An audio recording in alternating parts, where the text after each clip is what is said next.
Yang utama adalah pendekatannya adalah yang perlu kita gunakan untuk pengendalian gulma adalah pendekatan secara ekologis.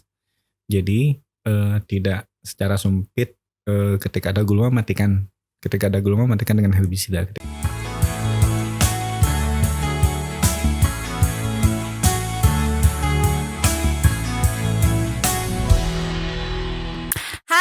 Apa kabar semuanya? Semoga dalam keadaan sehat, bahagia, dan tetap semangat.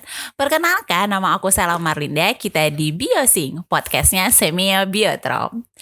Sobat Bio, dalam series kali ini kita udah kedatangan narasumber kita yang gak kalah kece, ganteng, dan hobi senyum sih dia. Dan dia tuh udah berkiprah di bidangnya itu selama kurang lebih 1 dekade. Nah, masih penasaran? Aku sih enggak. Kita sambut ada Kak Saiful Bahri. Yeay. Halo. Kita nih rame banget loh di sini, ada 1.000 pengunjung. Apa kabar Kak Saiful? Alhamdulillah sehat. Dan ngantuk. Oh, ngantuk ya. Oke.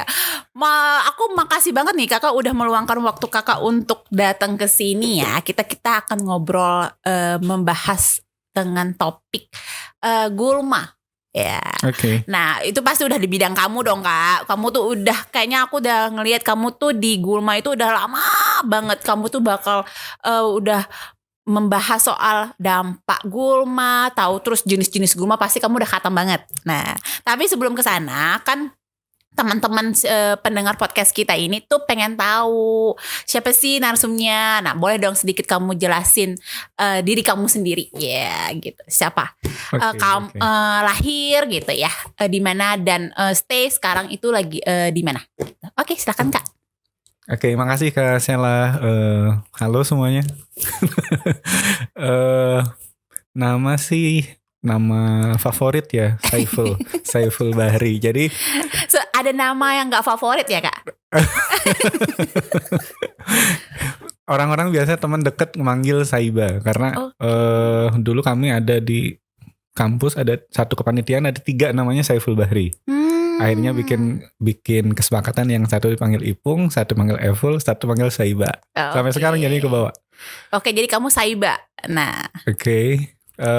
Saat ini di Biotrop, di Science Innovation and Technology Department, SITD.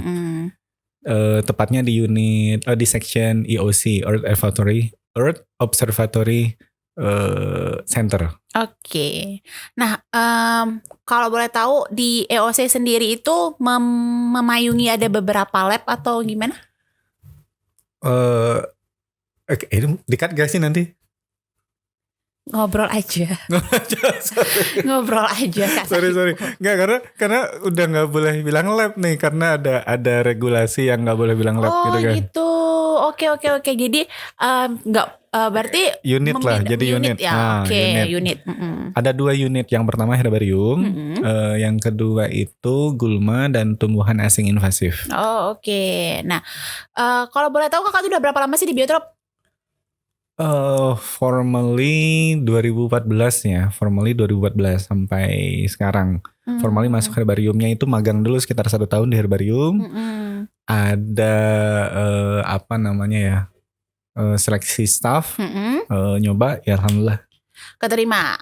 Oke, ya sampai sekarang lah ya akhirnya berkiprah dan menekuni soal gulma. Nah, karena pendengar podcast Biotrop itu umum Kak, jadi nggak cuman background biologi, mereka tuh pasti bertanya-tanya sebenarnya gulma itu apa sih gitu. Apa sih Kak sebenarnya gulma? Gulma itu tergantung kita dari mana melihatnya. Tapi kan orang definisi yang umumnya itu adalah tumbuhan yang tidak dikehendaki ada di lahan budidaya pertanian, atau di lahan budidaya lah ya, bisa pertanian bisa perkebunan. Jadi sudut pandangnya agak sempit sih ya, agak sempit tuh karena jadi hanya dari sudut pandang ekonomi. Jadi ketika gulma itu atau disebut tumbuhan pengganggu merugikan terhadap tanaman budidayanya, disebutlah gulma, mau apapun jenisnya. Oke, jadi misalnya nih aku nanam ini gitu ya, terus ada tumbuhan yang bukan ini gitu, itu gulma berarti? Yang bukan dari ini gitu, bisa dikategorikan seperti itu ya? Yes, meskipun yang tumbuh di situ tanaman budidaya, misalkan nanam jagung nih, ada singkong di dalamnya, singkong itu dikategorikan gulma. Oh, I see. Jadi walaupun dia bermanfaat tapi bukan di yang kita inginkan, misalnya gitu ya. Dia termasuk gulma gitu ya. Oh, itu dalam sudut pandang tumbuhan yang tumbuh berasosiasi di lahan budidaya. Jadi itu lingkupnya tuh ini ada lahan, nanam tanaman budidaya. Selain tanaman budidaya dikategorikan gulma gitu. Oh, jadi misalnya nih ya, kalau di perikanan tuh misalnya aku nanam melihara lele gitu misalnya, terus tiba-tiba ada ikan nila.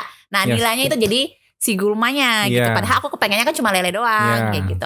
Oke. Nah, teman-teman udah paham tuh ya dari situ ya. Jadi kalau misalnya yang sesuatu yang tidak kita inginkan, dia ada di tempat tersebut, itu bisa dikategorikan sebagai gulma. Iya.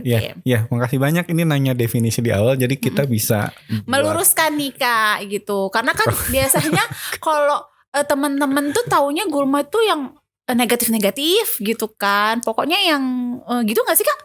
Misalnya kayak tanaman pengganggu gitu loh.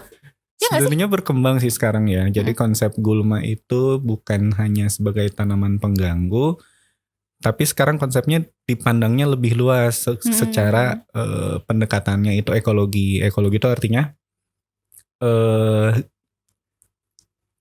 individu yang tumbuh di situ dilihat interaksinya. Not only ada gulma matiin, enggak kayak gitu. Jadi dilihat apakah dia ada hubungannya dengan polinator, apakah dia menjadi hostnya serangga penyerbuk. Jadi walaupun gulma, tapi dia menghasilkan serbuk sari yang banyak. Itu bisa untuk serangga penyerbuk, bisa untuk kupu-kupu, bisa untuk host serangga yang bermanfaat, atau kadang salah satu menjadi barrier. Kadang kalau ada gulma ini nanti dia nggak bisa masuk nih, entah itu gulma lain atau misalkan patogen lain. Nah itu sebenarnya sekarang udah berkembang konsep gulma itu. Dan Pak Sukisman, mbahnya gulma di Biotrop ini bilang ya, gulma itu tumbuhan yang belum diketahui manfaatnya. Jadi makin berkembang sekarang sudut pandangnya. Berarti belum tahu manfaatnya ya Pak. Jadi memang karena orang tuh lebih memandangnya dari sisi yang sempit. Iya benar-benar gitu. Gulma matiin padahal sebenarnya enggak. Padahal enggak. Oke, gitu. Nah, Kakak kan nih kan udah lama ya. Kita tuh udah pokoknya di Biotrop tuh juga udah terkenal untuk gulma dan herbariumnya ya Kak ya, tentunya kan. Nah gitu kan. Apa sih pengalaman Kakak pada saat di lapangan nih? Pada saat Kakak apakah identifikasi gulma kayak apa gitu? Mungkin kita bisa sharing sama teman-teman semuanya.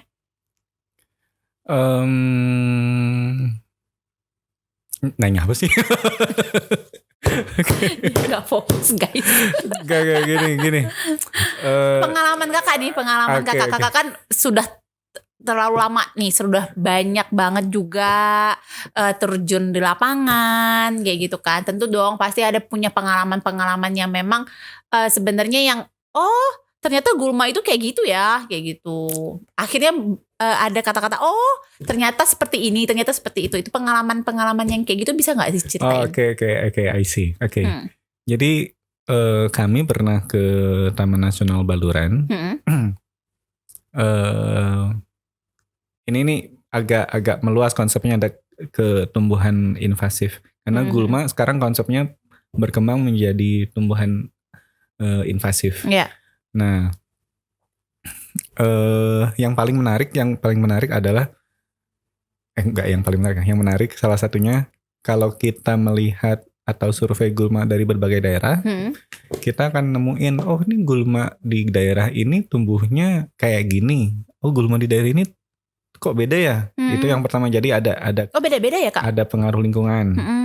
Yang nah yang ketika kami ke Baluran ada namanya satu gulma itu Rhodbellia cochinensis. Namanya agak susah ya. Rhodbellia cochinensis di sini paling seukuran 1 meteran ya. Itu udah tinggi. Di sana bisa sampai 2 meter. Oh, itu kira-kira pengaruhnya apa? Karena apa? Tanah atau gimana? Sepertinya atau faktor lingkungan ya, yang termasuk tanah, iklimnya, iklim sana lebih panas, curah hujan sedikit, tanahnya berbeda, di sana agak lempung gitu ya. Itu tinggi banget, bisa 2 meteran. Jadi dan itu dia jenis apa sih Kak? Oh I see. Dia emang agak susah nih kalau bilang rumput, nanti yang kebayangnya tuh ini rumput-rumput itu herba. Nah dia kalau mudahnya nih bilangnya dia family-nya Poaceae ya. Ini mohon maaf nih ada istilah biologi Poaceae. ya. Jadi Poaceae itu jenis family family tumbuhan yang batangnya itu ini ya apa? Bundar atau bulat ya? Lingkaran lah ya. Kayak bambu, kayak rumput. Bambu juga Poaceae ya. Dia memiliki ruas. Dia satu family juga dengan padi. Oh, tapi dia itu dimanfaatkannya untuk apa? Dimanfaatkannya sebagai tanaman hias kah atau memang bisa dimanfaatkan untuk herbal atau apa kayak gitu tanaman tersebut? So far belum terlalu banyak baca reference, tapi sepertinya itu ada bisa dimanfaatkan untuk pengobatan. Oh oke. Ada yang pernah pernah bilang kalau bisa untuk pengobatan. Yes, tapi diriku belum banyak baca. Oke. Sekilas pernah baca tapi lupa gitu. Kalau di Indonesia sendiri untuk jenis yang dominansi itu tuh jenis apa sih?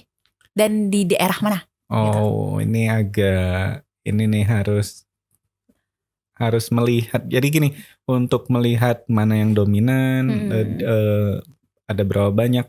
Biasanya sih kalau kita ya pendekatannya karena untuk alasan pengendalian, untuk alasan penelitian, perlu ada pendekatannya agak-agak ilmiah. Misalkan kita harus survei dulu. Survei itu ada metodenya kan.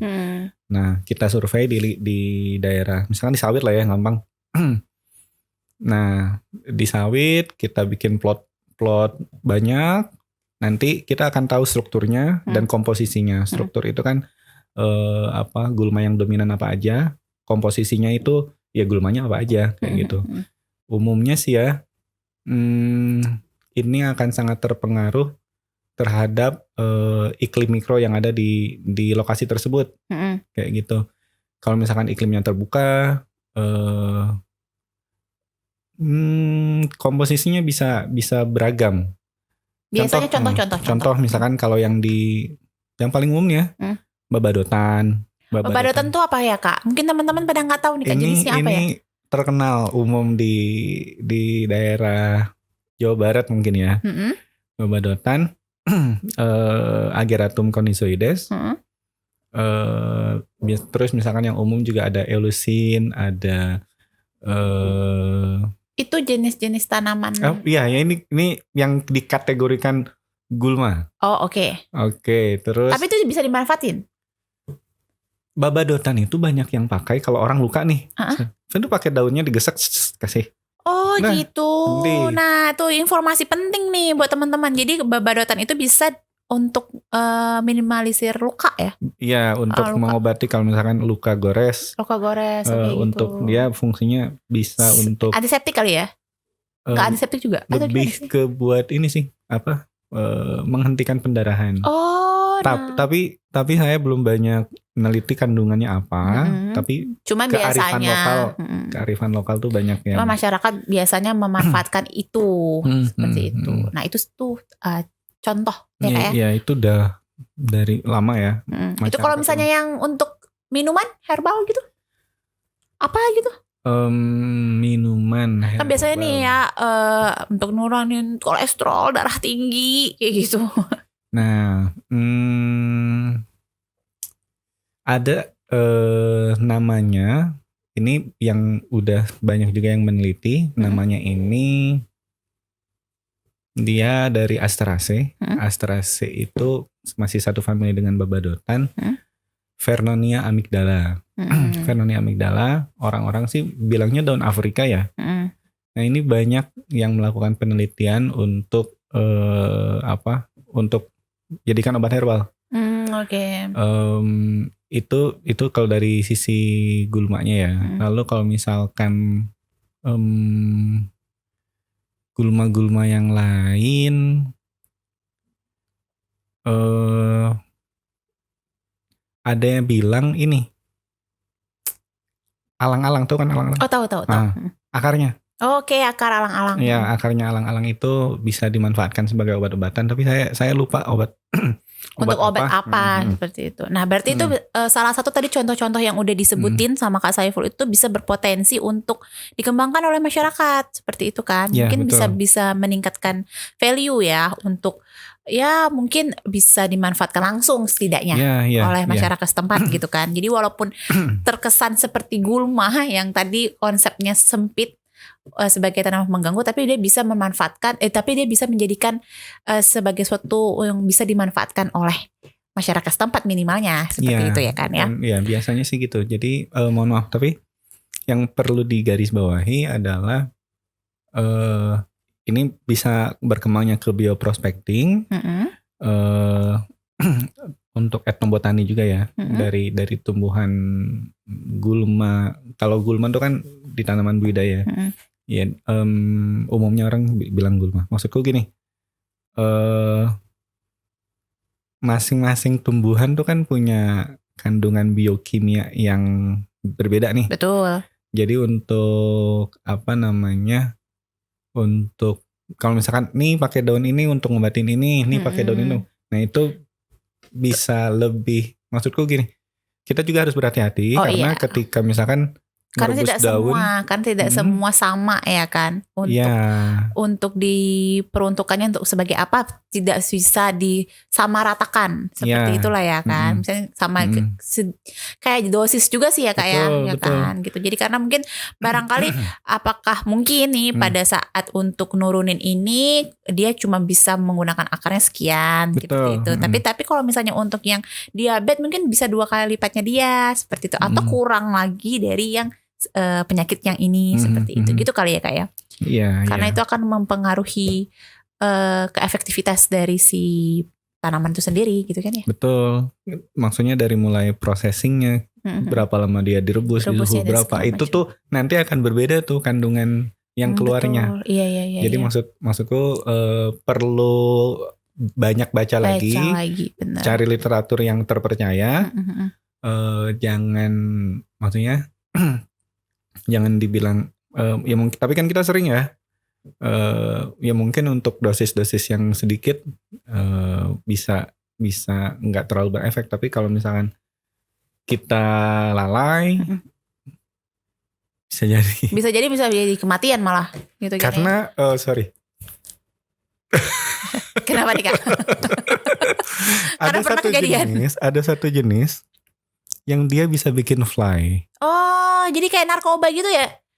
Oh, jadi kayak ganja ya gitu kan? Dan waktu itu kita ngeeradikasi di salah satu kawasan konservasi. Boleh tahu nggak sih Kak jenisnya apa? Mungkin jadi teman-teman jadi orang biar tahu ini biar lagi nih. Biar misalnya teman-teman tuh pada pengetahuan juga gitu. Jadi kalau misalnya nanti ketemu daun ini jangan terlalu banyak dimakan atau terlalu banyak dikonsumsi, takutnya ntar nge-fly gitu.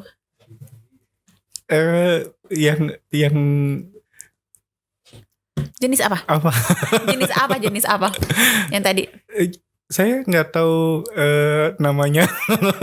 Nggak tahu namanya. Oke, kita identifikasi lagi berarti kalau seperti itu. Cuman ada satu jenis yang memang ada banyak pasti. Ada banyak pasti. Yang kita memang belum explore. Betul. Dan menurutku itu jadi salah satu potensi yang tadi kita tadi sebut bioprospecting. Tapi sekali lagi kerangka bioprospecting diutamakan kepada jenis asli Indonesia, bukan jenis pendatang atau apa. Oke. Nah, kakak kan udah karena udah di lapangan, tentu tahu dong teknik-teknik sebenarnya untuk pencegahan dan pengendaliannya, seperti itu. Nah, bisa nggak sebutin satu teknik yang mungkin memang sudah menjadi prosedural di Biotrop, yang memang sudah istilahnya bukan dipatenkan ya, maksudnya sudah dipegang untuk pengendalian dan pencegahan untuk gulma itu sendiri. Iya. Mungkin yang perlu kita pahami dalam pengendalian, yang pertama konsepnya itu yang paling utama dari semua teknik adalah pencegahan. I mean gini, sebelum gulma atau mau gulma, mau penyakit, mau hama, mau apapun, mau COVID, sebelum dia masuk atau berpotensi menyerang, harus kita cegah dulu. Betul. Itu konsep di pengendalian gulma. Jadi cegah dulu si gulma itu masuk. Misalkan dibuat barrier kah? Dibuat barrier bisa kita entah itu kalau dulu kan bikin pagar sekitarannya, dikasih insect net, di pintu pertama adalah cegah gulma itu masuk. Nah, ketika gulma itu masuk, nah ini baru masuk, kita harus lihat dari sudut pandang ekologi. Kita harus, ini kalau yang prinsip ininya ya, standarnya. Jadi kita harus paham dia biologinya seperti apa, tumbuhnya seperti apa. Berarti kita harus tahu dulu karakteristik ya, karakteristiknya seperti tanaman yang kita pelihara seperti itu kan. Iya. Dan kalau misalkan masih sedikit, manual aja, manual. Tapi kalau misalkan lahannya besar, kita kan nggak mungkin nyabutin 1000 hektar nyabutin gulma satu-satu, enggak. Nah itu udah pakai kombinasi mekanik dan chemical. Oke, kalau mekanik tadi ya, kayak kita pemasangan insect net atau misalnya kayak pagar kayak gitu. Ya itu yang paling sederhana sih. Lah ya. Paling sederhana. Kalau chemicalnya, emang boleh ya Kak pakai chemical? Boleh. Oh boleh. Boleh, sangat boleh. Jadi sebenarnya kalau mekanik itu sebenarnya maksud mekanik itu manual ya, kita pakai alat-alat manual, entah itu cangkul, bukan cangkul sih. Apa sih buat ngedongkel gitu loh. Nah misalkan itu kan manual. Maksudku yang manual mekanik itu kayak gitu. Lalu bisa pakai mekanik itu dalam artian kita pakai alat semprot, entah itu bentuknya alat semprot yang pakai sangat modern, pakai traktor, pesawat dan sebagainya. Plus dia membawa senyawa herbisida. Nah ini udah masuk ke pengendalian yang secara integrated ya. Integrated. Jadi tapi tetap kita harus memperhatikan kalau misalkan yang skalanya kecil cuma pakai knapsack sprayer, semprotan punggung dan sebagainya. Tapi kalau misalnya udah lahan yang besar mungkin lebih alatnya juga bisa harus diperhitungkan juga ya. Betul. Kalau yang itu. untuk di skala pertanian yang lebih luas ya. Betul. Berarti itu kan kita bisa melihat bahwa gulma itu menjadi faktor utama menurunnya hasil, sehingga sangat-sangat diperhatikan oleh pihak perusahaan. Mereka invest ratusan juta atau sesuai dengan maksudnya ada ambang batas ekonomi yang harus mereka kendalikan sehingga gulma itu tidak meledak ya. Iya. Meledak. Populasinya ya. Jadi ada namanya tuh periode kritis. Ketika salah manajemennya, gagal panennya. Oh, gagal panennya. Itu gitu. Kalau udah skala luas. Skala luas ya. Seperti itu. Tapi kalau misalkan kita yang cuma masih istilahnya ekstensif, semi ekstensif seperti itu kali ya. Tapi maksudku tetap yang harus diperhatikan adalah ekologi dan biologi gulmanya. Dan kita juga nggak bisa serampangan menggunakan herbisida. Maksudnya sebenarnya kan udah ada anjurannya, misalkan 1 liter per hektar. Ini kita cuma punya lahan 250 meter persegi atau 500 meter persegi. Sebenarnya kan nggak harus ini disemprotin semua, kita bisa sisain. Ya, kita Tapi konversiin gitu ya. Karena pengen cepet, dibantai deh, langsung aja ikutin gitu. Nah itu apa sih namanya, aktivitas-aktivitas yang seperti itu pada akhirnya ketika apa sih namanya, misalkan pakai herbisida yang sama selama bertahun-tahun terus menerus dengan dosis yang tidak terukur, akhirnya muncul masalah baru namanya istilahnya gulma yang resisten terhadap herbisida. Gitu. Sama kayak antibiotik kan jatuhnya. Betul, benar. Betul. Gitu. Nah ini udah makin berkembang apa namanya ilmu gulma. Gulmanya resisten nih. Tapi kita mau nanam crop. Iya. Ternyata ada nih cropnya yang bisa dibikin resisten sama herbisidanya juga. I mean gini. Ini kan kita mau ngendaliin gulma. Iya. Tapi di tengah-tengah gulma tuh ada cropnya. Ini yang umumnya ya. Berarti jangan sampai kena cropnya dong. Jadi kita nyemprot.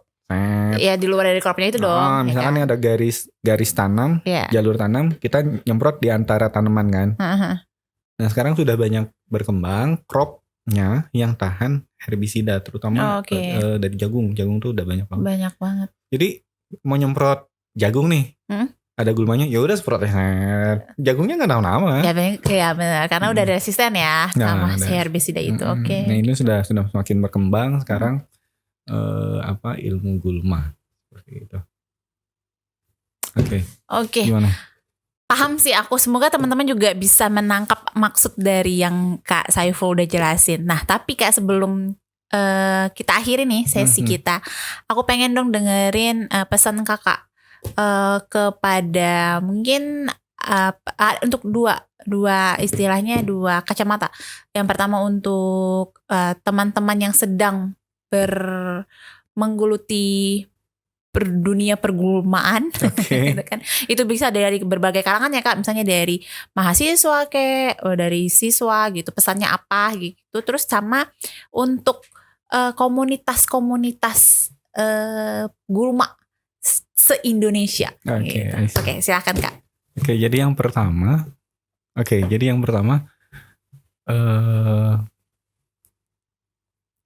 yang utama adalah pendekatannya adalah yang perlu kita gunakan untuk pengendalian gulma adalah pendekatan secara ekologis.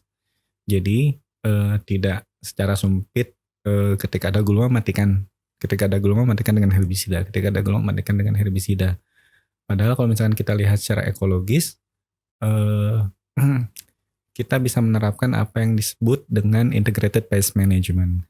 Nah, di dalam salah satu tahapan integrated pest management, hal yang paling pertama dalam pengendalian adalah menggunakan yang paling mudah, murah dan aman. Ibaratnya itu kalau herbisida itu palu Thor, Mjolnir, ya, yang sakti mandraguna. Nah, sebelum pakai Mjolnir itu, kita pakai palu tukang bangunan dulu tuh. Kita pakai using small hammer first. Jadi jangan langsung dikasih Mjolnir, nanti rusak semua. Itu logikanya. Lalu buat teman-teman yang juga fokus di bidangnya gulma, kita sama-sama membawa pengetahuan pendekatan secara ekologis kepada siapapun dalam pengendalian gulma. Berarti kita harus mempelajari ekologinya, biologinya, integrated pest managementnya, dan juga melihat gulma sebagai bagian integrated, bagian yang terintegrasi dalam sebuah ekosistem. Itu jadi kita nggak semata-mata melihat gulma nggak manfaat udah matiin, nggak. Jadi kita harus bisa lebih melihat secara sisi yang lebih luas. Oke, terima kasih banget Kak Saiful yang udah berbincang tentang gulma, dampaknya. Terus tadi kita juga sempat singgung soal tekniknya, dan tadi pesan-pesan yang tadi itu semoga harapannya kita lebih mindset kita lebih bisa terbuka lagi Kak terhadap gulma ini sendiri gitu ya. Oke, aku makasih loh Kak sebelumnya udah datang ke sini. Kita udah berbincang di podcastnya Biotrop, Biosing. Nah, teman-teman semuanya nanti kalau misalnya mau belajar soal gulma, herbarium ya Kak ya, gulma dan herbarium itu teman-teman bisa langsung datang ke Biotrop, langsung hubungi narasumber kita, ada Kak Saiful, ada Mbak Indah, dan ada beberapa expert lainnya ya Kak ya. Dan kami tidak hanya di bidang gulma dan herbarium, kita punya banyak sekali bidang, ada perikanan, ada pertanian, dan lain sebagainya. Tentunya kita punya expert-expert yang handal. Oke, itu tadi series untuk gulma. Kita akan nantikan, kita akan saksikan podcast selanjutnya dengan tema-tema yang berbeda. Dan akhir kata, sebelum itu aku mau ada closing statement. Biarkan senja itu berlalu, song-song esok hari dengan harapan yang baru. Salam biodiversitas. Oke, thank you loh Kak.